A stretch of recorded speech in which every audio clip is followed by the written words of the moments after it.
Well, hello. Today's episode, we're going to go through on evaluating and finding cash flow properties. We're going to go how to evaluate the cash flowing deals.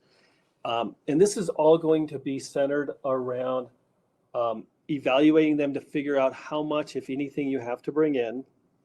What is the cash flow?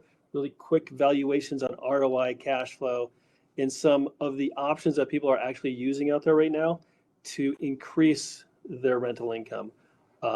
So as we go through this, if you have any questions, please type them in. We'll get to them at the end. We'll make sure we hit any questions.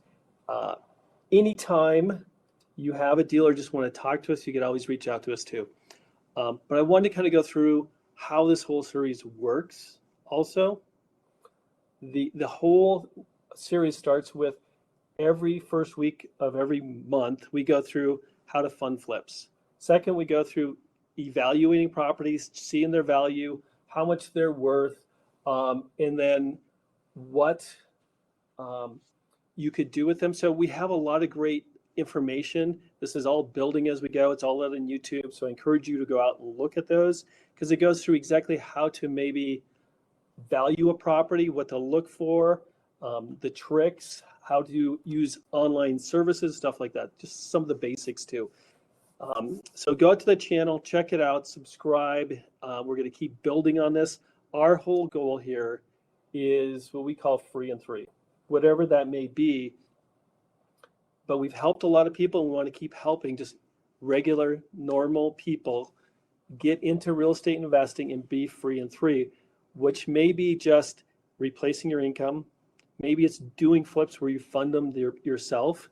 Maybe it's actually just doing notes because you don't want to do either of those. Whatever it means, we want to make sure that this is something that you could use and we could help you get to the point where you can use real estate investing to do whatever you want. And typically 3 years, you're going to learn, you're going to go through a learning process. You're going to have to go through the first few deals and then it escalates from there. We have seen this. We have helped many people be there and do this, starting with little to nothing. So once again, we are an investor-focused real estate company that focuses on the lending side. So been doing this for 22 years. We've helped thousands of people doing thousands of different deals. And the only way that we could keep doing that is helping more people be successful. So that's our goal. So our whole goal is so we could help you be successful. We could do a lot of deals together. And the only way that you do that is us by helping you be successful through this whole process. So that is our whole goal here.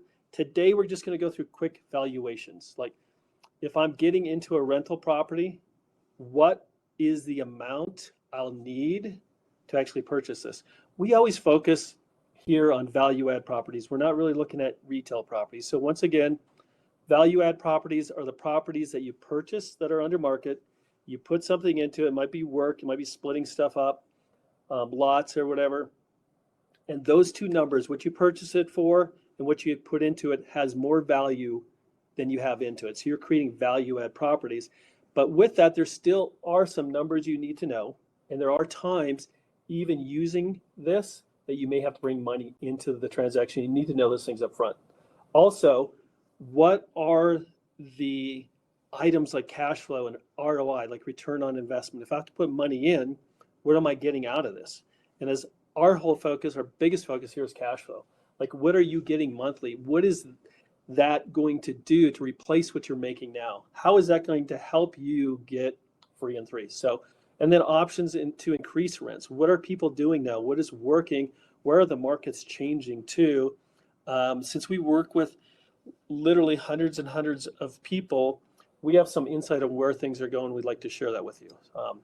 So number one, it always starts out, why are you doing this? If you're going to get into rentals, it's typically to replace your work income with rental income. So instead of actually having to go out and work and get a paycheck, you want to get it to where the rental income is covering that either now, or some people will do it where they're buying rentals now so it'll replace it in the near future or the future. So whatever it is, we're looking at replacing your work income with rental income with true methods that actually work, because that's all we do. We don't sell programs and everything else like that. We just help people buy properties and either fix them and flip them, keep them, or on the other side, help people with buying and using notes to make money. So before we start all of this, especially in the cash flow in the rental side, you have to know exactly what your path is.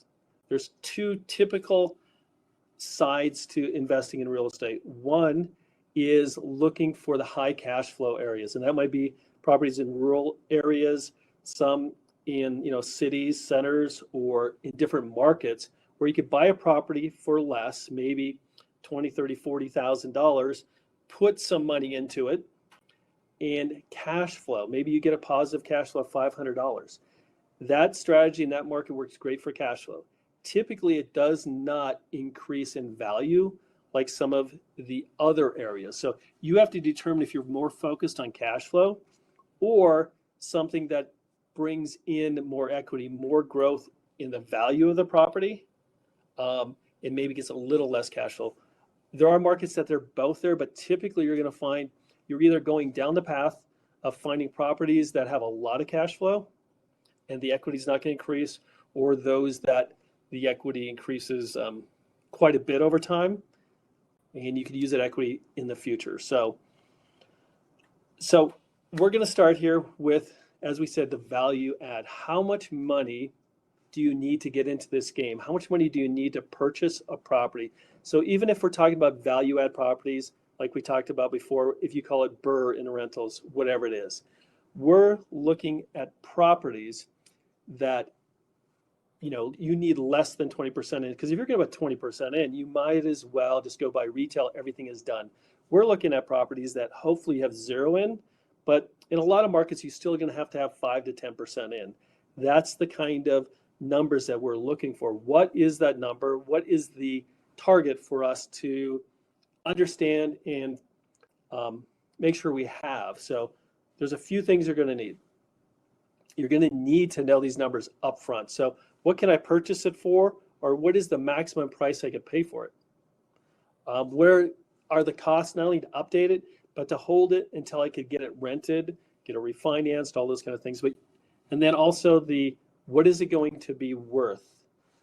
After repair value, the ARV, or what will it be appraised for? So typically, like we're saying, since we're using value add properties, we're going to buy something that's under market from a wholesaler, something off MLS or something direct that is going to need some work, but when it's all done, it's going to be valued at the market. So we're going to need these numbers. And we have some great videos, as I said before, where it goes through and goes through and shows you how to come up with that ARV or the estimated appraised value. But for right now, we're going to go over these things that you're going to need. So once again, what we said in a different video is typically your max amount that you're going to get on a refinance is 75%.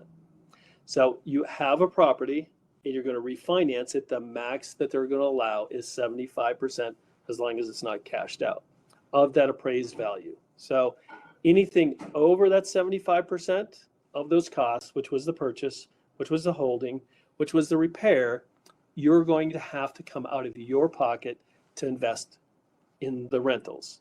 And this will show you these quick numbers, what kind of funds you have to get into this game or into this one property. So I wanted to go through just a quick example so you see real numbers. So let's say we're buying a property in the neighborhood, all the properties, when they're all fixed up, they're all selling for about $200,000.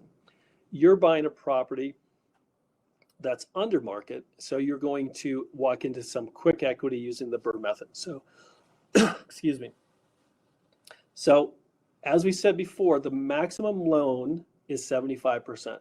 So 75% of that 200,000 is 150. So that's the maximum loan you're going to be able to get for your long-term loan to hold this rental. So if your costs are above 75%, that money is going to have to come out of your pocket. So let's just look at the example of a property that's going to cost you to purchase, fix up, and hold before you can rent of $165,000. So in this case, you can see there's a $15,000 difference.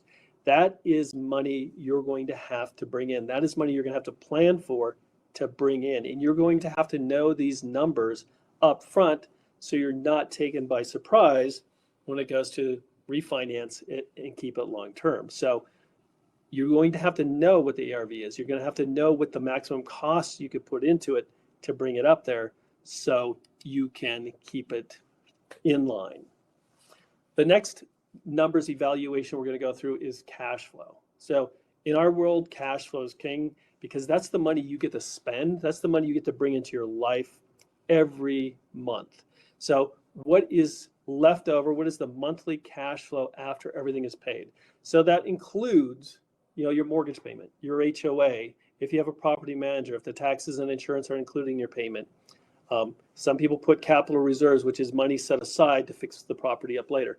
So stuff like that, you're going to have to make sure you keep those funds in a place, and everything else you get to spend. So that's your cash flow. That is what is going to replace your monthly income, is that cash flow.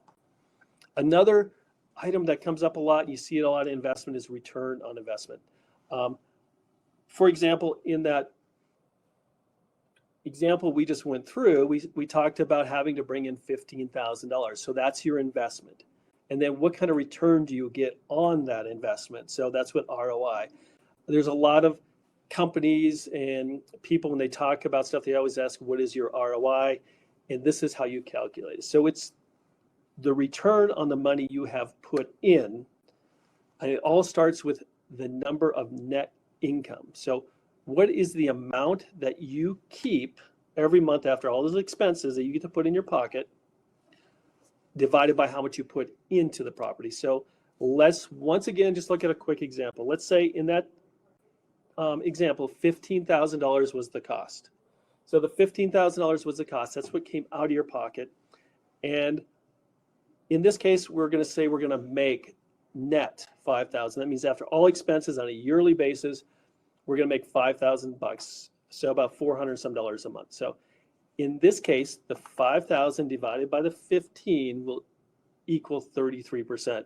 So your investment of $15,000 is returning you $5,000 a month. That's a 33% return. The return is all based on what you purchase it for, what you do, how much money you have to put in, and the rent. So the better the BRRRR, the less money you have to put in, the higher your ROI. And typically also the higher the cash flow, because you should have less money and a smaller loan into the property, the better the BRRRR property. So also ways to quickly increase your cash flow, ways that we see that people are doing this is, number one, making sure your properties are clean and updated. If you have a clean and updated property, you're going to get more people interested in your property, which means a higher demand, which means, in a market where maybe the rents are going from 12 to 1,500 or 1,500 to 2,000, you're going to be able to stay at the top of those markets. The next is short-term rentals. We see people going more for traveling nurses. Insurance companies, when they displace someone from a house because of a fire, water damage, or whatever, they need to put them in a rental short-term. Room rentals, where people are now renting rooms, not only near colleges, but in a lot of cities too, where the costs are just getting more and more expensive, that they're actually renting rooms over just renting the whole property.